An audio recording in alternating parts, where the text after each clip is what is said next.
Hi everyone, Dave Bradshaw here alongside RevPro owner and booker Andy Quildan. We've just gone off air live in London 107 and it's very difficult because obviously we want to bring the energy for this kind of this wrap up, but what we just saw in not our main event because it was unsanctioned, but the last match we saw was something on a level of violence, a level of aggression that I don't know if we've ever seen before between Michael Oku and Connor Mills, the fifth time, of course, of those who have gone one-on-one over a 6-year period here in RevPro, and we hoped that this would finally settle things between the two of them. Do you think it did? I've got no idea. Like this was, it was physical. It was very, very physical. It was heated. It was personal. I advise, if you've not seen it, I advise you go out your way to kind of watch it, because it was something. Look, it wasn't something for the wrestling purists. It wasn't something that, I wanted to see in a hurry. Again, it was hard to watch at times. And Michael Oku went to some deep, dark places. Connor Mills went to some deep, dark places as well. And there's a lot of questions left about where we go from here. But yeah, I hope we're done. I mean, the amount of collateral damage that's stacking up now. We saw Amira in tears when Oku demanded that she leave the match fairly early in the contest. We saw Oku attacking the contenders after the match. Isaac Murray, like one of the guys that Michael Oku's mentored across the years as well. And we saw like how much Michael Oku's mentorship, friendship, whatever you want to call it, meant to Isaac Murray. When Isaac Murray made his debut here against Michael Oku, so it was, like you say, just so much collateral damage. And that's what happens, isn't it? Like, when it gets that personal, when it gets that deep, unfortunately, there is collateral damage along the way. And reputational damage. But I mean, first and foremost, physical damage, because and it's hard, isn't it? Because you look at the events of tonight, right, and you want to condemn Michael Oku for the events of tonight, but then you look at the months, years of anguish and torment that Michael Oku's gone through at the hands of Connor Mills, and you can begin to, I don't want to say understand it, but you can kind of comprehend why Michael Oku has gone to the level he's gone to. And I hope you can see exactly why we wanted to try and avoid this scenario and this happening, right? But yeah, it all exploded in spectacular fashion. We've just come off air, so we've got nothing in the way of medical updates, as we saw both men were able to walk out of the building under their own steam, thankfully. Yeah, but I will say, look, we had medics here. They've checked out both guys thoroughly. And we've done our best we can to kind of look after the competitors. And I'm sure that neither man will be the same. This is a type of match that obviously, look, I'll be feeling it for days to come, but this is a type of match that, when they're competing in a year's time and 2 years' time, they'll have niggles, which will be memories of that match, and be it mentally and physically as well. It was something else. And it was such a 180 in terms of the atmosphere in the room as well, because moments before that unsanctioned match, there'd been a moment of pure joy for so many RevPro fans. So let's talk about that, because it's a much happier note. The finals of the Revolution Road tournament, and a man in JJ Gale, who throughout his RevPro career, for all his ups and downs, has never had a shot of the undisputed British heavyweight title. Well, he's got one now, because he just beat TK Cooper. He's won the Revolution Road tournament, and 2 weeks from tonight in Doncaster, Revolution Rumble, it's going to be JJ Gale versus Jay Josh. Yeah, absolutely. And it's another one that's going to be hard for us to call verbally, isn't it? JJ versus JJ.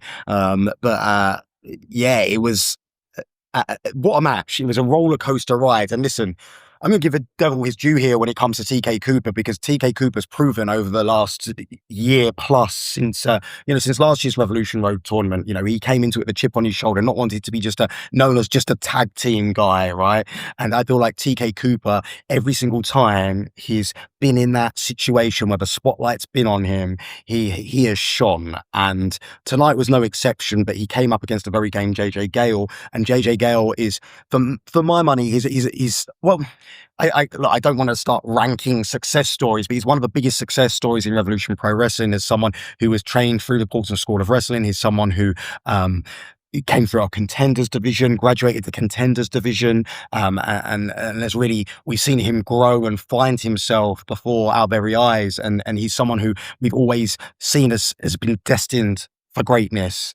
And now, like you say, he's finally got that opportunity, the first undisputed British heavyweight championship match. It's going to be interesting to see if JJ Gale's able to sink or swim in that environment, because it's going to be a high pressure environment in 2 weeks' time when we're live, Sunday, May 17th from the Dome in Doncaster. And it's going to be a high stakes undisputed British heavyweight championship match, especially when you know that the finishing line's in sight when we're looking ahead to Saturday, August 29th, live from the OVO Arena in Wembley, the show which we are trying to make the biggest show in British wrestling, the biggest show in Revolution Pro Wrestling history as well. And we're doing everything we can to make that a special occasion, and everyone wants to be a part of that headline bout. Everyone wants to be a part of that undisputed British heavyweight championship match. Well, that's coming up August 29th in Wembley, as you said, but before that, of course, the Revolution Rumble, May 17th in Doncaster. And that's shaping up to be a pretty special night as well. Obviously, the 30-person Rumble, but also every championship going to be on the line. As we've just said, Jay Joshua against JJ Gale for the undisputed British heavyweight title. But we had developments with all three of our other championships tonight as well. So let's go through them. Let's start with the undisputed British Women's Championship.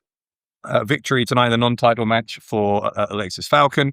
Victory also for Dani Luna, former champion, in her first return to in-ring action for several months here in RevPro. And after her match, she grabbed the microphone and ended up in a showdown between the two in the ring. And it seems pretty clear that Alexis Falcon is prepared to put that championship on the line in Doncaster. Is it going to happen? Yeah, well, look, it's going to happen. And I think that this is a thing, you know. Dani Luna is a woman who's synonymous with that undisputed British Women's Championship. She's in many sense of a word, she's one of the founders of our women's division, or one of the cornerstones of that women's division. And she said it was great to be able to go away and then come back and see, you know, the hard work she's put into that women's division has paid off. And to see people like Aluna, who competed so valiantly today against Dani Luna, to see people like Aluna step up their game, and you know, it makes her proud. And unlike certain people in the women's division, you know, and I think it's very clear, like a rising tide helps raise all ships, right? And I feel like I like a sense of positivity around any division. It sounds, you know, I'm the guy who's, you know, my job's to kind of put together matches with people who really have an intense dislike for one another. But look, it's great to see a spirit of sportsmanship in all our divisions, you know, and with Alexis Falcon, you get exactly the opposite of that. And I think they're polar opposites of one another. They're polar opposites when it comes to the way they represent Revolution Pro Wrestling as champions, or represented in Dani Luna's case as champions. You know, what they say publicly, just very, very different human beings. And you couldn't be more different if you tried. And I feel that, you know, as a result of that, it makes this intriguing clash between these two personalities who both want to be at the forefront of our women's division, who both want to be at the forefront and be writing all the headlines, right? And I think that's what makes this match so intriguing. And listen, I think that for many people, they think that Dani Luna is going to be odds-on favourite to win this contest. But I say you write Alexis Falcon off at your peril. You know, she was against a very dangerous look. The championship wasn't on the line, but she still picked up the W tonight against JGU, who's a very, very interesting, complex opponent, a very tough opponent for anyone to try and solve. And Alexis Falcon was able to do that tonight against JGU. I think that the only thing I'd have going against her is one thing that Alexis Falcon's able to do so well is play that game of mental warfare. And she tried those tricks that we've seen her try with Kanji and succeed in, you know, in the past. The way she was able to goad Alex Windsor into that championship match. Dani Luna just smiled. Dani Luna just smiled. And Alexis Falcon looked rattled. So maybe the shoe's on the other foot now. But like I say, it's going to be an intriguing contest 2 weeks from tonight, May 17th at the Doncaster Dome Alexis Falcon, Danny Luna, and yeah, well, it's going to be interesting to see the direction our women's division will take from there. Yeah, of course, Alexis Falcon with 2 weeks to regroup. Then, if she was rattled, she'll deny it, of course, but we'll see what happens at the Doncaster Dome. Let's talk about the undisputed British Cruiserweight Championship, because you said it's often about matches between people who don't like each other, but there's actually a pretty good measure of respect between Joe Lando and the man who's now challenged him for the Revolution Rumble, Leighton Buzzard. Buzzard, unlike maybe Cameron Kai, who was the last challenger for the title, has gone about things the right way with the Cruiserweight title. He's made no secret about the fact that he wants to be the champion, but he's been a friend, an ally, a supporter even of Joe Lando. And he said that Lando had told him he can have a title shot whenever he wants one. That's the esteem in which Joe Lando holds him. But he didn't want to cash that opportunity in, so to speak, until he felt he'd earned it. But by beating Cameron Kai, who was until very recently the number one contender, Buzzard clearly believes that he's now ready. Yeah, listen, Joe Lando is a fighting champion. He's gone on record as saying he wants to be the most fighting champion in Revolution Pro Wrestling. He takes great pride in representing Revolution Pro Wrestling and takes great pride in defending that championship and wearing that championship wherever he goes, anywhere in the world. And there's not a chance that he's going to back down for any challenge. But obviously, like you say, he said to Leighton Buzzard, anytime you want a match, anytime I can do something for you, let me know. Appreciative, of course, of the help that Leighton Buzzard's given him. There's a mutual respect between the pair, I think you alluded to. And but Leighton Buzzard, like you say, he's gone about it the right way. He's put his head down, he's put the work in, he's picked up the victories, and now I think it can't be disputed that he's the number one contender for that undisputed British Cruiserweight Championship. So we're going to do it. Like you say, it's nice when you have, again, styles make matches, and it's nice to have like a different contrast of things on your shows as well. But a contest which is born under just the idea of sportsmanship is it's nice to see, especially when it comes to our cruiserweight division as well. And some of think about those encounters and Nino Bryant's and Joe Lando's, Nino Bryant's and Leon Cage's, even Joe Lando, Danny Black's, think about those situations and the amount of times that championship's been fought over with nothing more than the idea of having the richest prize when it comes to cruiserweight wrestling and in independent wrestling on the line. And that's exactly what we're going to get 2 weeks from tonight. And again, Leighton Buzzard, a very intriguing prospect when it comes to the cruiserweight division, because he's on the larger side of that cruiserweight division. He's within the weight category, but he's towards the top end of that weight category. And it certainly gives him a power which is very, again, stylistically very similar to Cameron Kai. So Joe Lando perhaps will be prepared for the challenge of Leighton Buzzard. And the fact that they've been friends and working together consistently over the last few months possibly helps Joe Lando in the sense he knows a lot about Leighton Buzzard. But has Leighton Buzzard also been using that as an opportunity to scout Joe Lando? Again, this wonderful game of human chess that we see play before our very eyes on a week-to-week basis. It's very hard to tell the way it's going to go. And I think this 2 weeks' time, that Undisputed British Cruiserweight Championship match is going to be no different.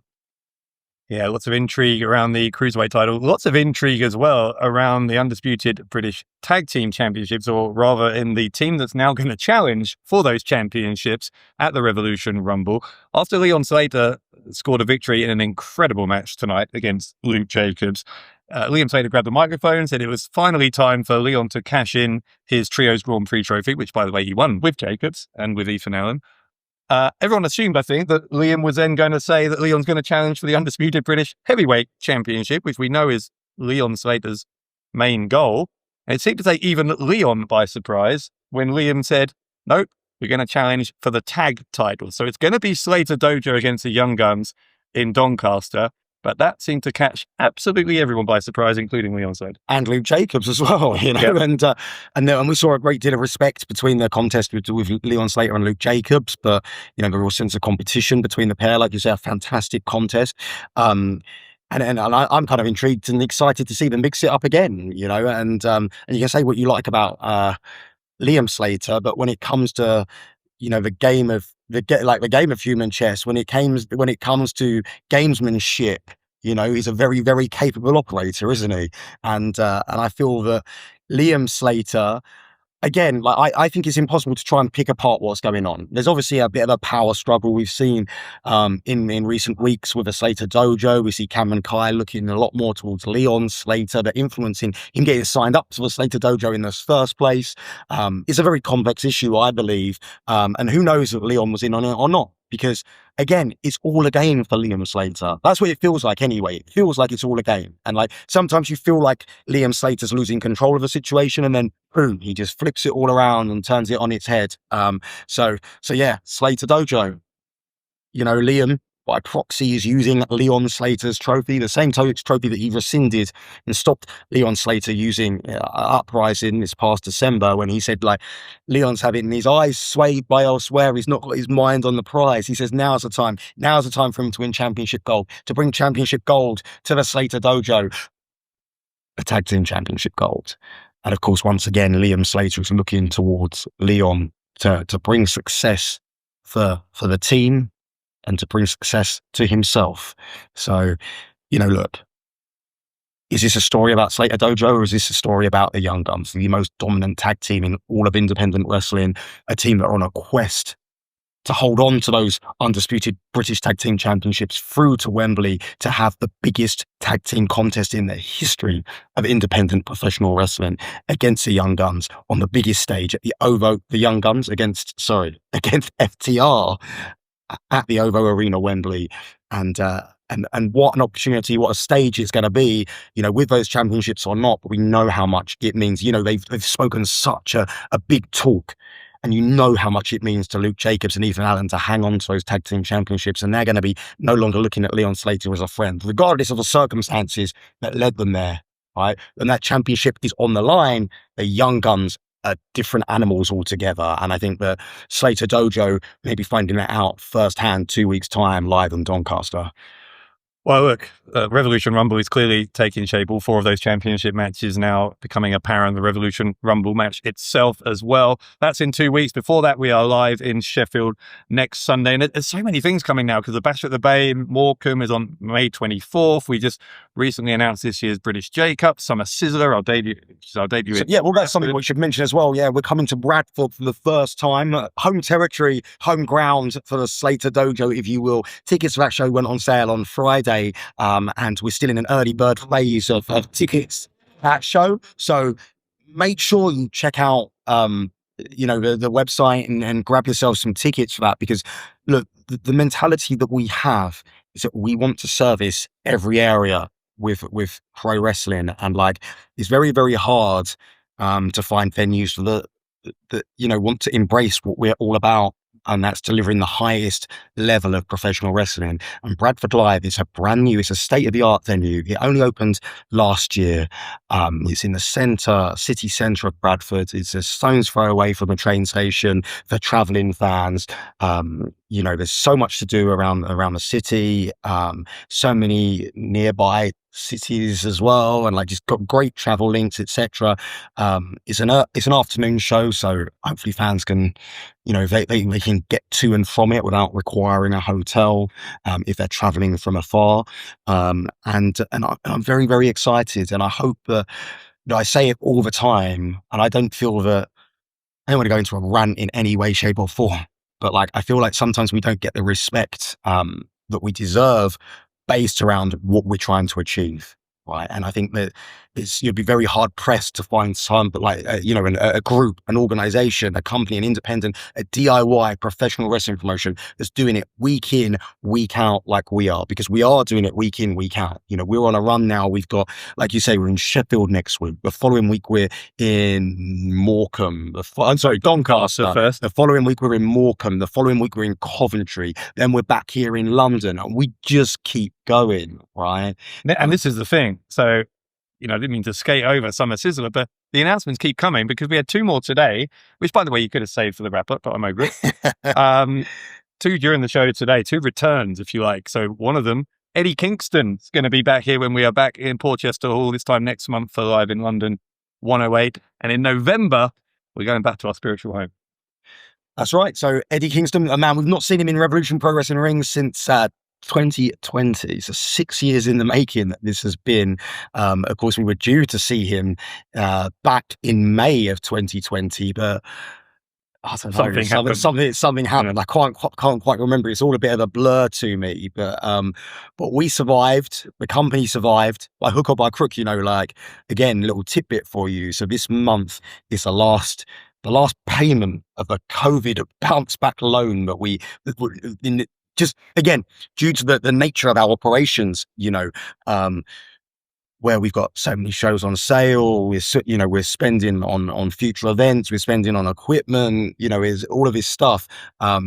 We and again, we're very much a full-time operation. In order to continue to survive, we had to take a bounce back loan out. And the last payment is coming this month. That's wild, isn't it? 6 years later. That's unbelievable. Yeah. So That's goes to show the impact of that. Yeah, and again, that's it. But that's one of the curses of being ambitious and being, again, just a small group trying to make something. And, this is something that people, I don't know, like, I just feel like we're survivors in this industry, right? And we're ambitious, and we will continue to do everything we can to grow, and we will sacrifice, we will scratch, we will claw, we will do everything to try and keep going, and that's what we've been able to do, which brings us around, like I say, 6 years later, Eddie Kingston making his return to Revolution Pro Wrestling this June, what date is it? June the 7th, Sure. Sunday, June the 7th, and live at the Porchester Hall, the first Sunday of each and every month. We're right here at the Porchester Hall, which, by the way, what a fantastic venue this has turned out to be. But yeah, that's our aim, that's our ambition, right? Is to try and make these shows into must-see shows in each and every month. And I feel like you can't argue. You look at tonight's show; it was a must-see show, right? Mm-hmm. Eddie Kingston coming. It's got to be a must-see show, and that's what we want to do. We want to turn each and every month here at the Porchester Hall into must-see shows, and we want the fans to feel the same. We don't want people to feel like, because there's a label on a show which is live in London, live in Coventry, live in Sheffield. We don't want people to feel that they're any less than, right? And it's quite topical as well, because I guess we were announcing new shows in new venues, and then people are going, but what about London? What about London? Well, first of all, we're coming to the OVO Arena, Wembley, for our biggest show ever in London. But people, being upset about us not coming to London. But I'd like to think we've raised the bar in a level of what we're doing, right? And you can look at the cards on paper, and perhaps you could say, so you look at tonight's card, for example, right? And you could be like, oh, there's no imported talent on the show, but that's kind of something where the shows that we'll call synonymous with. So you can maybe be like, make that argument, but look at the level, and I mean this like from here, right? Look at the level of a talent that we have playing their trade for us week in, week out. Look at their advancements over the years, and like, I genuinely mean this. Like, you don't know what you've got till it's gone. You don't. We have the best talent in the world right here in the UK. We genuinely have the best talent in the world when it comes to the independent wrestling scene, right? And we can't take it for granted, because these guys are coming to their own. And these guys are the very best in class. Back in the day when we're bringing guys in to try and help elevate our guys, right? But now we have those guys. We have that talent. We have the best independent wrestlers in the world playing their trade with us here in Revolution Pro Wrestling. So, yeah, I feel like month in, month out, we are raising the bar in terms of quality right here in the Porchester Hall. And I just don't think that, you should look at a show and say, just because there's a live in name, like, the reason we called it that is because we run out of names to call shows. So also, right? I mean, as great as Porchester Hall has been and continues to be, this incredible venue that we're so lucky we found it. You can understand a lot of fans are nostalgic isn't the word, but love your call. And so for us to be going back there, that was a big announcement tonight. Yeah, it's look, like, you saw the announcement. It's called, the show's going to be called Homecoming. It feels like going home. It feels like it's going to be something big. And again, look, we never didn't want to go to your call, but we need to continue to grow. We need everything we do to be sustainable. You know, so it's something like we're not going to be able to go back as regularly as we used to. If people say, you know, we want people to come and support the show, obviously, and the more people who come and support it, the more chance we've got of being able to have more great Your Call nights. But like you say, if people are nostalgic for it, there is a lot of great memories attached to those nights in Your Call. And you think about the great, you know, like you always say, like, if the walls could talk. And I think what's crazy is when we first started doing those shows in Your Call, like Your Call, it was all about boxing, wasn't it? It was all about, this is the home of British boxing. Right. And it's ironic as well. It's like small hall, you know, small hall boxing. That's a pinnacle, Your Call. And to think that you call Your Call a small hall when you think about where we came from, and, you know, specifically when you think back to where we both started out, you know, to call something like Your Call a small hall is like mind blowing, right? Because that was as big as it got. But that was, you know, that was us daring to dream then, and now we're daring to dream in venues like the Copper Box, like Wembley, you know, and we will continue to dare to dream, to go to bigger venues as well. But, you know, there's nothing quite like the atmosphere of Your Call, Bethnal Green, you know, that arched roof. And you say if walls could talk, the stories they could tell about the great RevPro moments, nights, matches we've had at Your Call, Bethnal Green, and Sunday, November 7th, we hope will be exactly the same as that. We're going to create some more memories. It's going to feel great returning home to Your Call. And like you say, it's been a night of big announcements. We've been very, very busy. I've been teasing that announcements are coming when we've been doing these recaps. Announcements are still coming. There's still more places. You know, there's more places in the UK we're going to be going. There's more places in Europe we're going to be going. Hopefully, we'll see what happens. Like, so obviously, like, it's going to be an important week this week in terms of talking to our partners, talking to venues, etc. Hopefully, we'll have some more to announce next week, if not next week or week after. But like I say, just be a fan of what we're trying to achieve, our ambition. And I understand it's disappointing when you can't always attend the shows because of distance and timing and whatever it may be. But we do offer this wonderful service called RevProOnDemand.com, which I encourage everyone to sign up to, because it's a real deal. And we try to bring everything we can live. If we can't bring it live, you get it the next day, straight away. And we're continuing to try and improve the production quality, to try and improve the professionalism of everything we're doing. But again, we're DIY. We have to do this in a sustainable manner, and that's what we're doing. You know, we make sure that, you know, we can't afford to hire the best equipment. Right? So we have to buy the equipment, and we have to wait until we've got the money in the coffers to buy the best equipment we can get in that, you know, and we have to figure out ways to make things work. And I think it's quite remarkable. I think history will be very kind to us when you look back on us and look at what we achieved. And if people saw the real story of what, you know, how we achieved this, and how there's, you know, tape holding this set together, and how, you know, how you're the only one who can reach the top of a screen to get it down. And, you know, I just think that it's a fascinating story, and it's a fascinating case study. And I think we will be talking about it for years to come. But as you can tell, I've had a couple of weeks off. I'm rejuvenated, I'm fresh, I'm ready to go again.